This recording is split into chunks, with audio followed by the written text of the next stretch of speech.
São Paulo, você vive na periferia, né? Nunca vi ninguém vir para São Paulo e falar, vou morar em, sei lá, vou morar em Itaim Bibi. Moema. Não existe isso. E vem todo mundo com, pelo menos a geração da minha mãe veio muito com aquela ideia de vamos para São Paulo. Primeiro foi para Brasília, então, do Maranhão e de Ceará para Brasília, para depois vir para cá, numa ideia de que aqui era um lugar de muitas oportunidades. Só que você começa a questionar para quem que são essas oportunidades, né? Para quem que elas são dadas? Porque repetidamente elas são dadas para as mesmas pessoas ou para as mesmas histórias, né? Elas vão se Sim. repetindo e o restante fica no entorno. Então, eu acho que tem muito essa configuração de que o Nordeste também, o Norte e o Nordeste também é a periferia desse Brasil.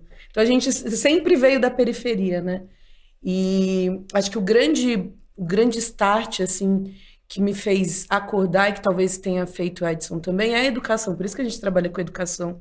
Hoje em dia eu estudei numa escola que chamava Solano Trindade, no Jardim Boa Vista, na periferia da Zona Oeste aqui de São Paulo, numa configuração que adulta eu fui entender que era muito importante viver, mas criança, você não quer passar por coisas que você é obrigada a passar. Então, existia uma necessidade, eu era alguém que cozinhava sempre, eu sou a filha do meio, entre 9 crianças. Os filhos da minha Nossa. mãe, do primeiro casamento, os filhos do meu padrasto e depois os filhos que ela teve.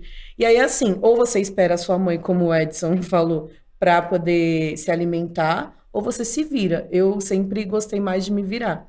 E o repertório alimentar da minha família era muito assim, a gente vai para a cozinha e aí cozinha o dia inteiro, né? Eu tenho uma tia que ainda mora em Brasília, que eu falei que agora em janeiro eu vou visitá-la, eu falei assim, já prepara, porque é só uma substituição, você termina de cozinhar uma coisa, todo mundo terminou de comer, ela bota outra coisa, e aí vai indo, né? Tipo Minas Gerais, é assim também, né? Você não Total. A para de gente vai comer. só trocando os pratos, né? Mas passa o dia inteiro ali. A mesa é no quintal, já precisa nem ter que ir em lugar nenhum. Você já fica ali, vê o dia inteiro passar no quintal.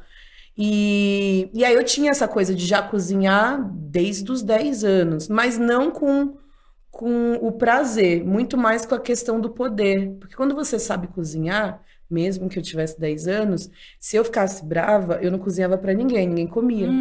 Então eu entendi o poder que tinha você saber o que você fazer para as outras pessoas ou para si mesmo, né? Se alimentar. Porque E a a- comida também é uma reunião, né? É um momento de reunião, né? ela pode ser, mas eu contei essa história de vir para São Paulo, porque eu acho que tem características que uma cidade muito grande, muito acelerada como essa, tiram da gente. Essa é a história romântica ou é a história de um tempo mais lento? Em É, Brasília, o tempo é mais lento. sim. Né? No Nordeste, o tempo ele No Mato passa de Grosso um do Sul outro é mais jeito. lento. Você acorda muito cedo, a cadência dele é outra. Aqui em São Paulo é tudo muito acelerado. Então, não necessariamente você come todo mundo junto. Eu lembro que É. enquanto não tinha TV, depois a gente foi melhorando de vida, mas enquanto não tinha várias televisões, você tinha que comer e depois você ia negociar quem ia assistir naquele momento.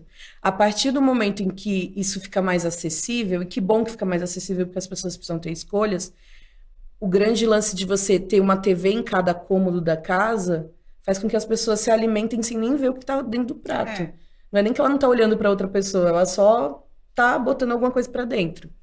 E aí eu estudei numa escola muito legal que chamava Solano Trindade, que é